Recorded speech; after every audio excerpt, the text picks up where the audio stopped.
Shishimad, divine grace, founder of ISKCON, abide Charanadavinda Bhaktivedanta Swami Śrīla Prabhupāda ki, Grant Śrīmad-Bhāgavatam ki, their most merciful Lordship Shri Shri ki, Shri Jagannath, Shri Baladev, Shri Subhadra ki, Shri Nathaji, Shri Ramagopal ki, Shri Gornitai ki, Shri Yogini Karasi ki, Go Premanand, all glories to the assembled. All glories to the assembly. All glories to the assembly. All glories to the Lord, Spirit of Shri Guru and Shri Gauranga. Om Namo Bhagavate Vasudevaya. Om Namo Bhagavate Vasudevaya. Om Namo Bhagavate Vasudevaya. Om Namo Bhagavate Vasudevaya. Om Namo Bhagavate Vasudevaya. Om Namo Bhagavate Vasudevaya. Narayanam Namaskritya Naram Chaiva Narottamam Devim Saraswatim Vyasam Vito Jayam Tirayam Nasta Prayashu Bhadreshu Nityam Bhagavata Sevaya Bhagavati Uttama Shloke Bhaktir Bhagavati Naistiki. We are going to be reading from Śrīmad-Bhāgavatam, but today being Ekadasi, we will cover the Ekadasi chapter of Yogini Ekadasi today. And to get the full benefit of the Ekadasi, we will recite the names of the Ekadasis, the Vedic name. Utpana, Mokshara. Good. I can't see these glances here. Saptala, Uttrada. I can't read with these glasses, Chris. I brought these down specifically. If there is another pair up there, no mind. I should know the names of these Ekadasis, but I don't. Yeah, not the black ones. Yeah, those you have in your left hand. I think I don't know. Yes. Yeah, okay, that's better.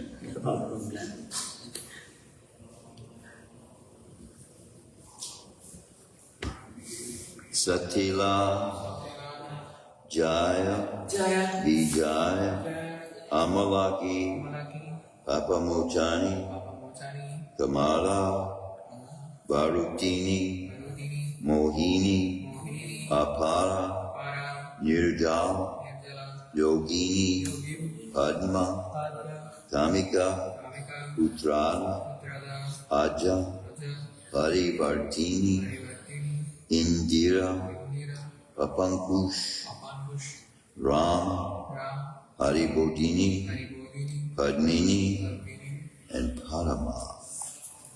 And today is Yogini Ekadasi, which is the 15th chapter of the Ekadasi book.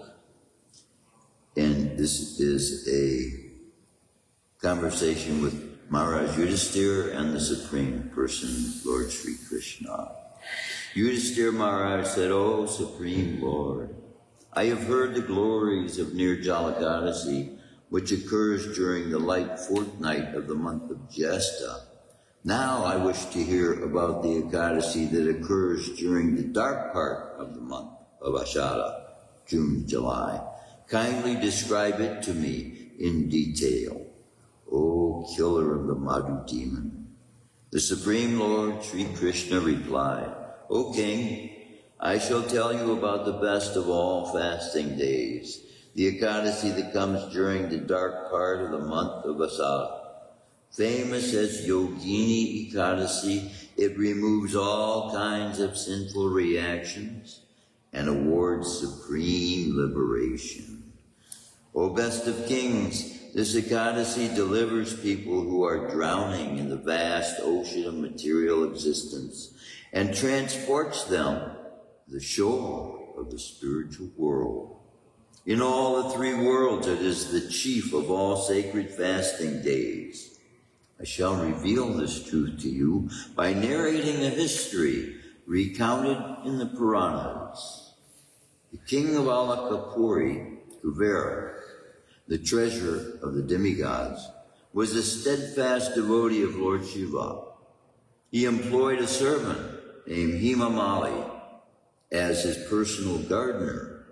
Himamali, a yaksha, was very lustfully attracted to his gorgeous wife, Svarupa Bhati, who had large, enchanting eyes.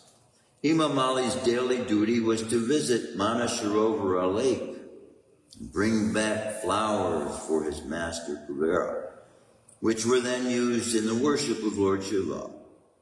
One day, after picking the flowers, Himamali went to his wife, instead of returning directly to his master and fulfilling his duty. Absorbed in loving affairs with his wife, he forgot to return to the abode of Kuvera. O king, while Himali was enjoying with his wife, Kuvera began worshiping Lord Shiva in his palace and soon discovered that there were no flowers ready for the midday puja. The lack of such an important item angered the great demigod, and he asked the Yaksha messenger, "Why has dirty-hearted Himamali not come with the daily offering of flowers? Go find out the exact reason and report back to me in person." The Yaksha returned and told Kṛṣṇa, "O dear Lord, Himamali is freely enjoying sex with his wife." Kṛṣṇa became extremely angry when he heard this, and at once summoned lowly Himamali before him, knowing that he had been remiss in dawdling in his duty. Himamali approached his master in great fear. The gardener first paid his obeisances and then stood before his Lord, whose eyes had become red with anger and whose lips trembled. Enraged, Kṛṣṇa cried out to Himamali, "O sinful rascal, O destroyer of religious principles, you're an offense to the demigods. I therefore curse you to suffer from white leprosy and become separated from your beloved wife. Only great suffering is deservedly yours. Low-born fool, leave this place immediately and betake yourself to the lower planets." And so Himamali fell at once from Alakapuri and became ill with terrible affliction of white leprosy. He awoke in a dense and fearful forest where there was nothing to eat or drink. Thus he passed his days in misery, unable to sleep at night due to pain. He suffered in both winter and summer, but because he continued to worship Lord Shiva faithfully, his consciousness remained pure and steady. Although implicated by great sin and its attendant reactions, he remembered his past life because of his piety.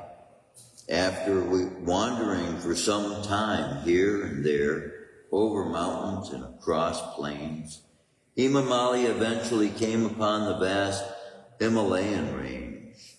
There, he had the wonderful good fortune to come upon the great saint, Markandeya Rishi, the best of ascetics, whose duration of life, it is said, extends to 7 days of Brahma.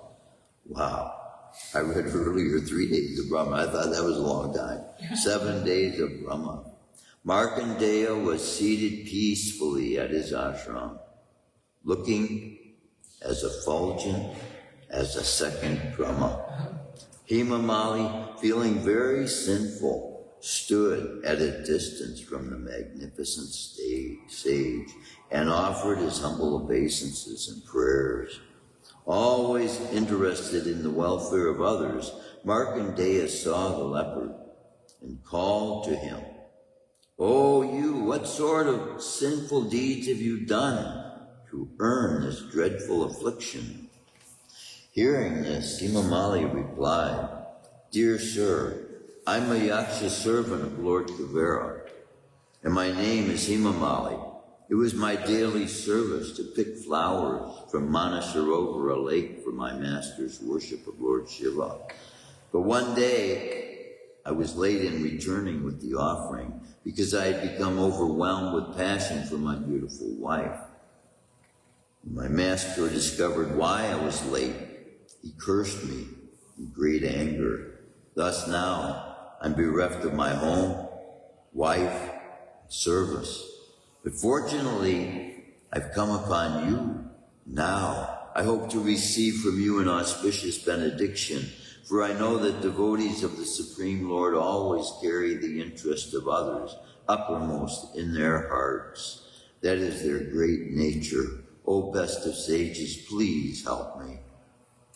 Markandeya Rishi replied, "Because you told me the truth, I shall tell you about a fast day that will benefit you greatly. If you fast on the Ekadasi that comes during the dark fortnight of the month of Ashada, you will surely be free of this terrible curse." Upon hearing these blessed words from the renowned sage, Himamali fell to the ground in complete gratitude, offered him his humble obeisances. But Markandeya stood and lifted Himamali up, filling him with inexpressible happiness. Thus, as the sage had instructed him, Hemamali dutifully observed the Ekadasi fast. By its influence, he again became a handsome yaksha. Then he returned home where he lived very happily with his wife. Lord Kṛṣṇa concluded, so you can readily see, O Yudhisthira, that fasting on Yogini Ekadasi is very powerful and auspicious. Whatever merit one obtains by feeding 88,000 pious Brahmins is also obtained simply by observing a strict fast on Yogini Ekadasi. Kṛṣṇa. For one who fasts on this sacred Ekadasi, she destroys heaps of pain, past sinful reactions, and makes him most pious. O King, thus I have explained to you the purity of Yogini Ekadasi. Thus ends the narration of the glories of Ashada Kṛṣṇa-Ekadasi, or Yogini Ekadasi, from the Brahma Vaivarta Purana. Jai. Shri Yogini Ekadasi ki jai. Shri Krishna Balaram Prabhu ki jai. And now we will read today's verse from Śrīmad-Bhāgavatam, which we did chant the invocation. Om Namo Bhagavate Vasudevaya. Om Namo Bhagavate Vasudevaya. Om Namo Bhagavate Vasudevaya. Narayanam Namaskritya Naram Chaiva Narottamam Devim Saraswatim Vyasam Dojayamudire Nasta Prayashu Bhadreshu Nityam Bhagavata Sevaya Bhagavati Uttama Shloke Bhaktir Bhagavati Naishtiki. 6. We are reading from Śrīmad-Bhāgavatam, Canto 1, Chapter 16, Verse 6. Attavasya Padamboja Attavasya Padamboja Makaranda Liham Satam Makaranda Liham Satam Kim Anya Asa Alapar Kim Anya Rasa Alapar Kim Anya Rasa Alapar Ayuso Ya Asa Vyaya Ayuso Ya Rasa Vyaya Attavasya Paramboja Attavasya Paramboja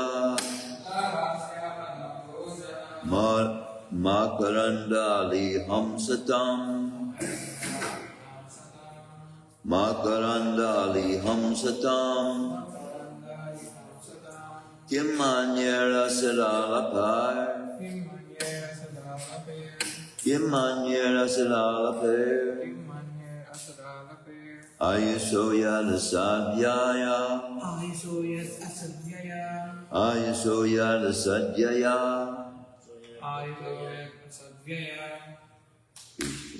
Attavasya Padamboja Attavasya Padamboja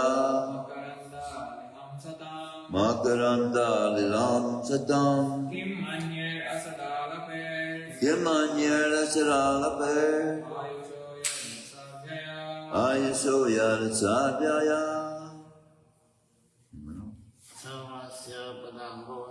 Attavasya Padamboja Makaranda Liham Satam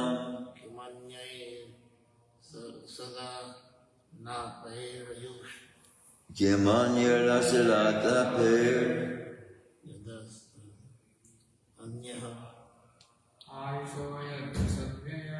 Aisoya Rasadvyaya Atava otherwise Asya of his Lord Krishna's Pada Amboja lotus feet Makaranda Liham of those who lick the honey from such a lotus flower. Such a lotus flower. Sadam. Of those who are to exist eternally. Kim Anya. What is the use of anything else? What is the change? Of anything else? Asat. Illusory. Alapai. Topics. Ayusa. Of the duration of life. Yat. That which is. Asat Vyaya. Unnecessary waste of life. Atavasya parambuja makaranda liham satam kimanyera saralapar ayuso yadasadhyaya. Translation and purport by His Divine Grace by Śrīmad-Bhāgavatam Bhaktivedanta Swami Śrīla Prabhupāda. The devotees of the Lord are accustomed to licking up the honey available from the lotus feet of the Lord. What is the use of topics which simply waste one's valuable life? Please repeat. The devotees of the Lord are accustomed to licking up the honey. The devotees of the Lord are accustomed to licking up the honey available from the lotus feet of the Lord. Available from the lotus feet of the Lord. What is the use of topics which simply waste one's valuable life? What is the use of topics which simply waste one's valuable life? The devotees of the Lord are accustomed to licking up the honey available from the lotus feet of the Lord. What is the use of topics which simply waste one's valuable life? Purport. Lord Kṛṣṇa and his devotees are both on the transcendental plane. Therefore, the topics of Lord Kṛṣṇa and his pure devotees are equally good. The battle of Kurukshetra is full of politics and diplomacy, but because the topics are related with Lord Kṛṣṇa, the Bhagavad Gita is therefore adored all over the world. There is no need to eradicate politics, economics, sociology, etc., which are mundane to the mundaners.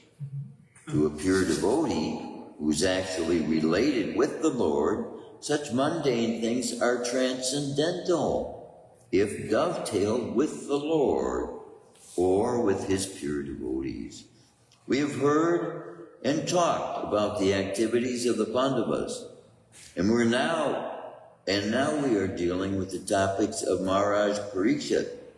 But because all these topics are related to the Lord, Sri Krishna, they are all transcendental, and pure devotees have great interest in hearing them. We've already discussed this matter in connection with the prayers of Bhishma Dev. Our duration of life is not very long, and there's no certainty of when we shall be ordered to leave everything, the next stage. Thus, it is our duty to see that not a moment of our life is wasted in topics which are not related with Lord Kṛṣṇa. Any topic, however pleasant, is not worth hearing if it is devoid of its relation to Kṛṣṇa. The spiritual planet, the Loka Vrindavan, the eternal abode of Lord Kṛṣṇa, is shaped like the whorl of a lotus flower. Even when the Lord descends to any one of the mundane planets, he does so by manifesting his own abode as it is. Thus, his feet remain always on the same big whorl of the lotus flower. His feet are also as beautiful as the lotus flower. Jai Shri Radha Jai Jai Shri Gauranga. Therefore, it is said that Lord Kṛṣṇa has lotus feet. A living being is eternal by constitution. He is, so to speak, in the whirlpool of birth and death due to his contact with material energy. Freed from such material energy, a living entity is liberated and is eligible to return home, back to Godhead. Those who want to live forever without changing their material bodies should not waste valuable time with topics other than those relating to Lord Kṛṣṇa and his devotees. Om Jnanamanandasya Jnanjana Shalakaya Chakshurmilitam Yenam Tasmai Shri Gurave Namah. Now this is peculiar, because we were just talking the other day, I forget who I was talking with, about, we're talking about Markandeya Rishi as well, living so many days of Lord Brahma. 7 days of Brahma. Yeah, now I'm hearing 7 days. I was previously believing, I think Bhagavatam says 3 days. But see too, these souls, some of them that become very favored by Kṛṣṇa, gain access also to the shores, as it explained in the Ekanta book. They gain access just by keeping this Ekanta up to the shores of Vaikuntha. But then we know with the case of Narad Muniji, he goes into Vaikuntha realm, he goes into Krishna's palaces, and as is explained in this verse, Kṛṣṇa brings his dwelling with him. So wherever Kṛṣṇa goes then is Vaikuntha. That's Kṛṣṇa's dwelling, and his presence makes it that. So here we are having brought out this significant aspect of the chanting of the holy names too, because this does the same thing. By our invocation of Kṛṣṇa, calling Kṛṣṇa, then we are bringing Kṛṣṇa's presence to our awareness. It's not that he's not here all the time, in every place, but by the consciousness being made reminded, being made aware, then the presence becomes an experience for the soul.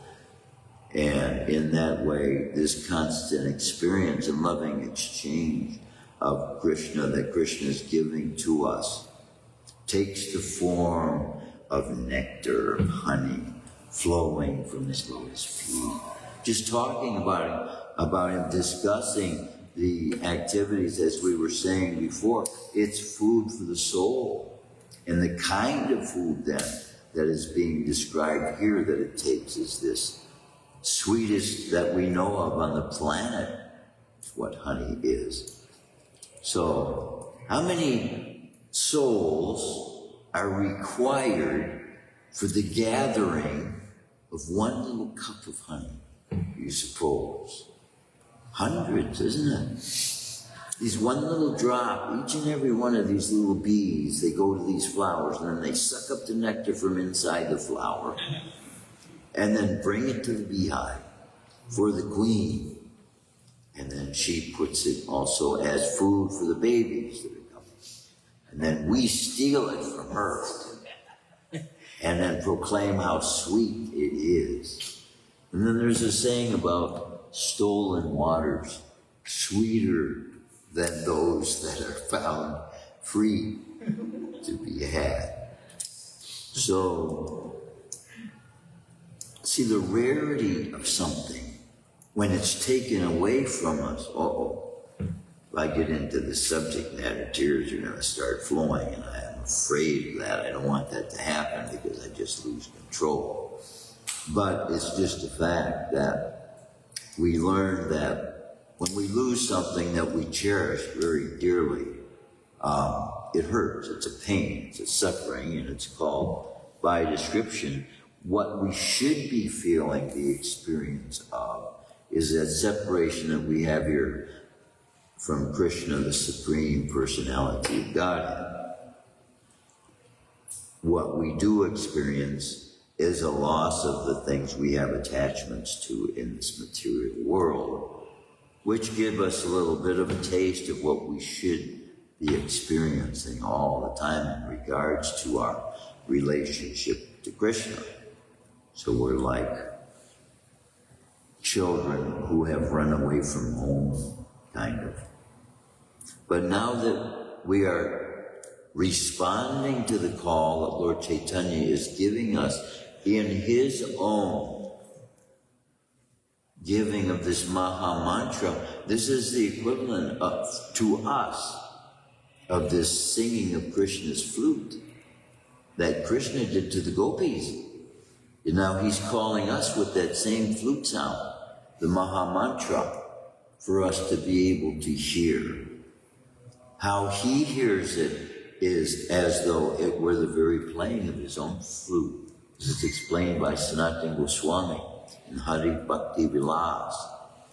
And so we can take with this instruction from a very dearmost associate of Sri Chaitanya Mahaprabhu as an impetus. Kṛṣṇa also likes the sound of his own flute. And so with each and every one of us, we're playing the flute as we chant, sometimes with a different melody, sometimes on different notes, and sometimes with different rhythms. But Kṛṣṇa takes pleasure in all of them. And as we are chanting, we are developing that relationship individually unique. Every single one of these living entities in this material universe that are chanting these names of Kṛṣṇa. You know, you go outside, and these birds, they're almost constantly singing. And these ducks, these geese, they're making such a noise. Sometimes I like to tell them to shut up, you know. But to them, to their own way, they like the sound of their own voices. It's like built into them. You can tell by the way they're singing it, the way they're chanting. And to some extent, there may be some communication going on there. If you study them for long enough, though, it looks like they're just blah. They just like to blah, blah, blah. But in the same amount of energy that a devotee is using in the human form, as the means to transform all that mundane as it's explained. See, without Kṛṣṇa on the battlefield, all these subject matters have no application for human beings to be able to gain really anything from them. Because the real gaining to be gotten from these human forms is to be completely removed from the material energy altogether. So, there comes with this verse in understanding that the difference between mundane and spiritual is the perspective of the person doing the experiencing. Right? So we can see, as atheists, look at Bhagavad Gita as an ordinary book and just a conversation between two people. They might conclude that the conversations are of a quote-unquote mundane nature, but they know nothing else but mundanity. A non-believer knows not the means of distinguishing between the mundane and the spiritual. And then Kṛṣṇa is giving us discernment and also knowledge as we constantly are approaching people in our lives to be able to perfect our ability to preach and give other people Kṛṣṇa. Then, by reasonable understanding that Kṛṣṇa gives us about every one of these subject matters. When I was a young boy, And this is a mundane organization. It was originally established, I believe, with understanding given by many tribes of the Native American Indian people, how they would train their young how to take care of themselves in the wild, how to make a fire, how to look for wood, how to make a place for yourself at night, how to be safe from the animals, all these different things. They were called Boy Scouts. And they had a great graduation. You start out as a cub, and become a wolf, and then a bear, and then you go all the way up. So the initial stages that they train these young children at is learning the qualities that they're supposed to develop in their life. And they have to memorize these things so that as they think about these qualities, then when they approach in their life activities that would otherwise cause them to act in a different way, it is brought to their remembrance of how they should act by remembering the qualities they're supposed to develop. Trustworthy, helpful, friendly, courteous, kind, obedient, cheerful, thrifty, brave, clean, and reverent. These are the qualities. So now, these are mundane, we would think, applying normally to a child's life. But once a person becomes a devotee, and they see all these various aspects of human civilization that has been developed by previous human beings with an aim towards developing union in society and its ability to work together towards developing what we see as the kind of qualities Kṛṣṇa is also saying we should develop in our lives. So by seeing these efforts made by people, and then what to speak of religions, we should look upon them with a loving, caring, fatherly, motherly compassion to give them what we have been so freely given. Because knowledge of Kṛṣṇa that's being given to us is being given whether we deserve it or not. I know it's being given to me without my having performed any acts that would cause me to deserve it. Kṛṣṇa is pouring this knowledge out freely to all who will take it. And even when we see in the events that took place with Jagai and Madai, and even the breaking of a wine bottle over Nityananda's head, with Nityananda pleading to Lord Chaitanya to show him the kind of mercy that he was feeling at that time towards the ignorance of people who act out, controlled by the modes of material energy they act out. And so when we see sinful activities in people, we can know they're imprisoned and forced to cause themselves to engage in activities that will further enslave them to that material energy they're thinking they're in control of. They're thinking they can get something out of for themselves. It's not their energy to control. And they are thieves in the act, using that energy which is not theirs, which they think they're going to derive pleasure from. And we all do it as well in our relationships with one another as well. And the warning is there, almost every verse we read about becoming attached and being able to discern between the material and the spiritual.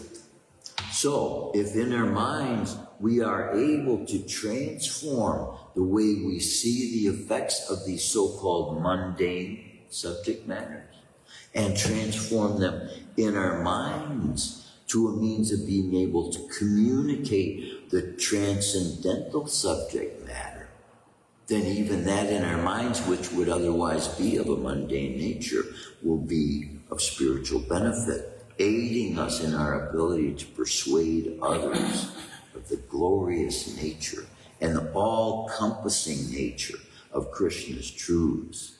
See, you talk to many people on quote-unquote the spiritual path, and there's subject matter they can't deal with.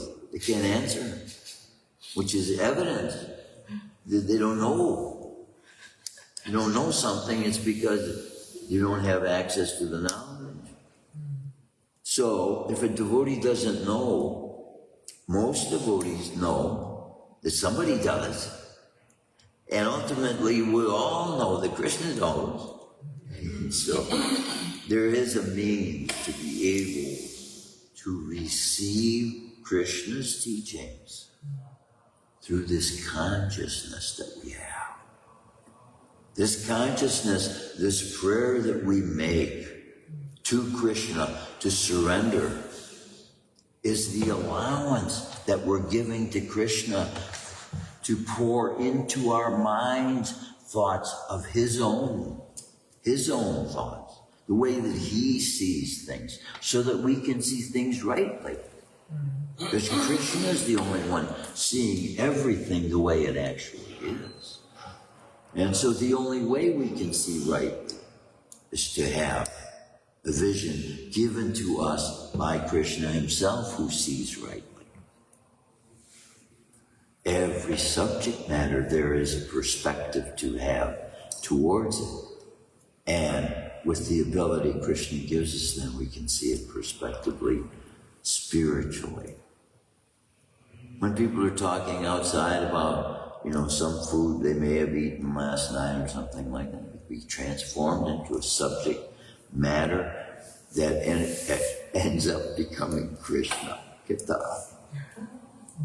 Anything they talk about. They can talk about race cars, and then pretty soon you get into UFOs. And we have visitation of Krishna from people who are flying in UFOs.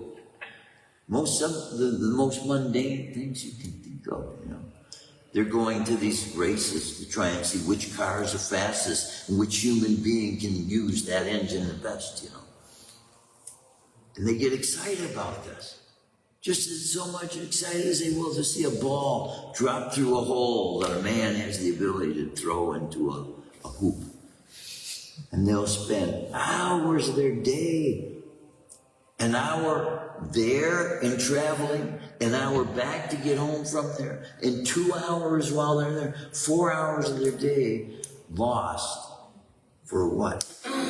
Playing of a game to watch people push balls into holes or kick them over, leap tall buildings in a single bound, like Superman.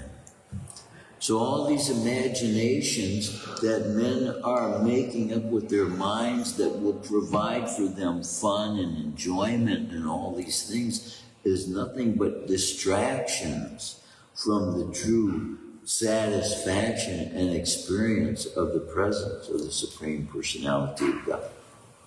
God, that Krishna is giving us the ability to experience all the time through this process, whether we do it in chanting, whether we do it in meditation, thinking about Krishna, whether we do it about talking about Krishna, or picking up a book and reading about Krishna, or picking up prasad and tasting Krishna. Another aspect of Krishna's personality is the taste. We use the tongue because this aspect that we are able to manifest in these human bodies are coming out as a sense. That is a connection with things that have ultimately come from Krishna. Everything in this material world has come from Krishna's body. But in proper application, it can bring realization of its source. So that's what our process is, scientific process. That's why we want to also, as Śrīla Prabhupāda revealed his desire to make us allow people to understand it is a scientific application of a process that is of benefit to all paths, to all advancement of human civilization, and every effort human beings are making towards the advancement of other human beings. This chanting will increase their ability to do that in no matter what effort they are making towards that as their goal to benefit humankind. And that's why Kṛṣṇa comes here, two purposes. He comes for his internal pleasure, to experience that. And ultimately, that's the greatest, to look at and see that Kṛṣṇa is always enjoying everything by the nature that he is and the substance that he's made of, and wants us to bring us to that awareness so that we don't suffer and take the mind's beatings that it is doing to us. The mind beats us over the head, and Śrīla Bhaktisiddhanta said we should be beating the brain, the mind, over the head with our shoes, putting it in its place. And then it will become our friend. I had a dog, you know, Americans make having a pet the equivalent of having a friend. What do they call a dog? They call a dog in American society man's best friend. And we call man's best friend backwards, G-O-D, not D-O-D. So Kṛṣṇa. But see too, now this brings to remembrance, Yudhisthira. It is explained that Yudhisthira Maharaj, now he is himself son of Yamaraj, manifest as the incarnation of religion. He is purity. But it is explained in this Mahabharata, when he left his body, that he saw a path that he was walking on, and there was a fence, and there was a gate, and there was someone standing at the gate, asking questions of those who wanted to enter the gate. But along with him was this little dog following. And somehow he had picked up a rapport with the dog. And he didn't know who the dog was yet, though. But the gatekeeper wouldn't let the dog in. And so because of that, Yudhisthira felt like he couldn't go in either, even though this is a dog. And in his culture, as you probably know, in India, dogs are not looked at as very elevated creatures, right? But here he is, in this state of consciousness after leaving physical body. And then it was revealed to him who this dog was, his father.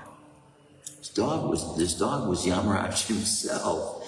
And by the feeling he had when he walked further down, then he gained entrance into the place where the dog as well was welcome. And then he found home that way.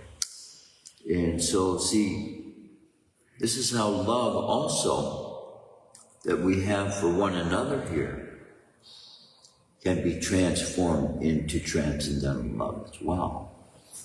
Family, Kṛṣṇa establishes family. Kṛṣṇa establishes relationship. And that's why, with the Vedic principles, then family can be experienced to its greatest perfection. Son and mother and father and son and daughter and mother and daughter and father and these things. And when they are brought to the highest standards of purity, then they are realizing it is the force of Kṛṣṇa in us that is giving us that experience of what love and caring for one another is. Then when we leave our bodies, the attachment that we have for one another is that attachment to Kṛṣṇa's love in us. See, that's where I was faulting yesterday. I couldn't even go to class yesterday because of my attachment to the soul here. Kṛṣṇa's giving me control now, which I didn't have yesterday. Hopefully, it'll carry me through. But it's easy to develop attachments in this world, but we have to have the perspective to be able to look at where love itself and the source of love is coming, that gives us the impetus to want to create attachments And then if we can aim it at Kṛṣṇa, where we're attached to Kṛṣṇa, like anything, then everything else will have its proper place in our minds. And then we'll know even why. Because Kṛṣṇa reveals, as we see in his conversations with devotees that just are his close friends, he reveals past lives of people. And he knows everybody's past life. And to some, this might seem like a mundane thing. Go to an astrologer and find out what your past life was. But it can help you put the pieces of your present life together to understand why you're suffering for this reason, why you don't like this thing, why you're afraid of the water or this thing or that. Some people have died from drowning. Some people have been pushed off of cliffs, And all these experiences we retain, the soul retains this history. So that history that we want now to be retained is that eternal connection we're getting from Kṛṣṇa with the chanting. And that will satisfy all the longings we have for everything else to be fulfilled. We want beauty, we want to know the protection of strength. We want friends, we want relationships, and we want it based on eternal, eternal energy of Kṛṣṇa, love of God, pure love of God, untainted. And we get that from ourselves wanting to offer that to Kṛṣṇa. Then in everything that we do, we don't want it to be tainted with our own for the sake of experiencing pleasure for ourselves. We want it to be an offering in which we have only desire to want to bring happiness to Kṛṣṇa. Whether that's possible or not is another question, but because Kṛṣṇa is already happy. How can you make somebody happy? He's already happy, right? He is happiness itself. He's love itself. So we don't really have anything to add, but Kṛṣṇa is in his divine lovingness reveals how much he appreciates every little bit that we do. And that appreciation should bring us happiness. God. Any comments, any questions, any realizations? Glorious Yogini Ekadasi today. We can keep our minds especially attracted to Kṛṣṇa's paraphernalia, the reading of his books, the chanting of his names, the singing. And if we can take it outside and give it to everyone we meet, we will find that happiness we're longing for. Śrīmad-Bhāgavatam ki jai, Yogini Ekadasi ki jai, Śrīla Prabhupāda ki jai.